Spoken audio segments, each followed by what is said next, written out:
తదుపరి సింహరాశి.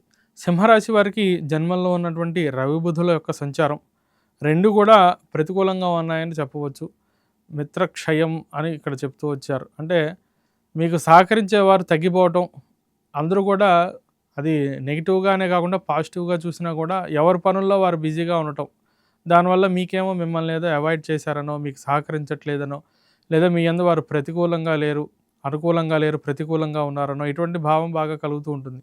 ఏ పనికి కూడా ఎవరు వెంటనే స్పందించరు. సహాయానికి మిత్రులు కూడా సరైన సమయానికి కనిపించరు.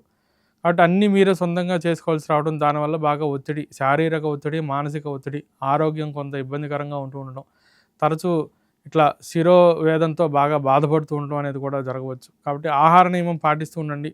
ఓవర్ స్ట్రెస్ అవ్వకుండా పనిని జాగ్రత్తగా ఒక ప్రణాళికాబద్ధంగా గ్యాప్ తీసుకొని చేస్తూ ఉంటే కనుక ఇబ్బందులు లేకుండా పూర్తవుతూ ఉంటాయి. స్థిరాస్తి కొనుగోలు, కోర్టు వ్యవహారాదుల్లో కొంత జాగ్రత్తలు పాటిస్తూ ఉండాలి. ముఖ్యంగా ఇక్కడ జన్మంలో ఉన్నటువంటి రవి బుధుల యొక్క సంచారం వల్ల ఇతరులని నమ్మి ఏదైనా ఆర్థిక విషయాల్లో ఇన్వెస్ట్మెంట్స్ చేయాలన్నా, పెట్టుబడులు పెట్టాలన్నా బహు జాగ్రత్తగా వ్యవహరించడం అనేది అవసరం. లేదంటే నష్టపోయే అవకాశాలు ఉంటూ ఉంటాయి. ఆర్థికంగా దెబ్బతినే అవకాశాలు కూడా కనిపిస్తున్నాయి కాబట్టి దూరదృష్టితో వ్యవహరించండి ఏ పని చేసినా కూడా. వారమంతాను కూడా నవగ్రహ స్తోత్ర పారాయణ, నవగ్రహాల నిమిత్తం దానాలు ఇవ్వటం వల్ల మంచి సత్ఫలితాలు పొందగలుగుతారు.